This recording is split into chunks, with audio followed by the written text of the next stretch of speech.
मित्रांनो, शेतकऱ्यांसाठी मोठी बातमी आहे। शासनातर्फे शेतकऱ्यांसाठी 100 कोटीच्या निधीची तरतूद करण्यात आलेली आहे। त्या अंतर्गत शेतकऱ्यांना 50% अनुदानावर काही योजना सुरू करण्यात आलेल्या आहेत।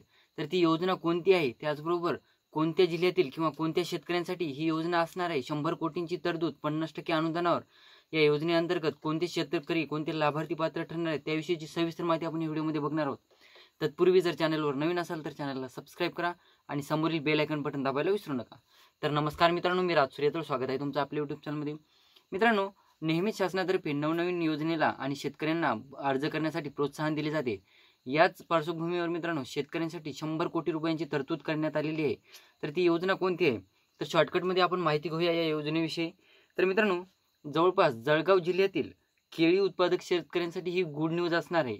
तर यामध्ये जिल्ह्यातील केळी उत्पादकांसाठी मोठी बातमी, शासनाने 100 कोटी रुपयांच्या जवळपास केळी क्लस्टरला मंजुरी दिली आहे। म्हणजे हे जळगाव जिल्ह्यातील शेतकऱ्यांसाठी अतिशय महत्त्वाची आणि आनंदाची बातमी आहे मित्रांनो।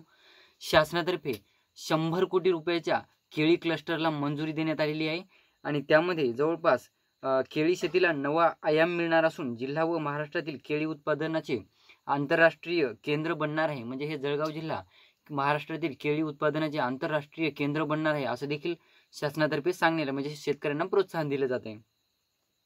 तर त्यामध्ये मित्रांनो, याचा फायदा काय असणार आहे शेतकऱ्यांना? आता या योजनेअंतर्गत जळगाव जिल्ह्यातील शेतकरी किंवा इतरत्र जळगाव जिल्ह्याचे जे शेजारील जिल्हे आहेत त्या जिल्ह्यातील शेतकऱ्यांना सुद्धा याचा मोठा फायदा होणार आहे।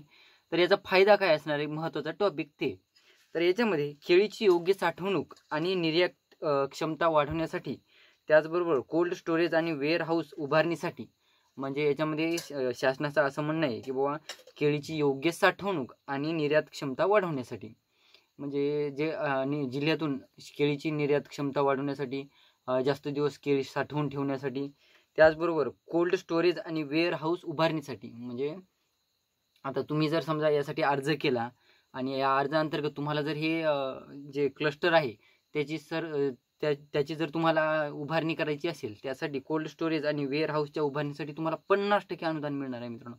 म्हणजे जी काही रक्कम असणार आहे त्याच्या 50% तुम्हाला भरावी लागणार, 50% शासन भरणार आहे। तर ही होती मित्रांनो केळी उत्पादन करणाऱ्या शेतकऱ्यांसाठी आनंदाची बातमी। लागलीच आता काही 8 ते 15 दिवसामध्ये या केळी क्लस्टरच्या म्हणजे जे उभारणीसाठी सुरुवात होणार आहे आणि याच्यामध्ये 100 कोटीची तरतूद करण्यात आलेली आहे। तर अशी होती छोटीशी माहिती। व्हिडिओ आवडला असेल तर चॅनलला सबस्क्राईब करा आणि समोरील बेल आयकॉन बटन दाबायला विसरू नका। धन्यवाद।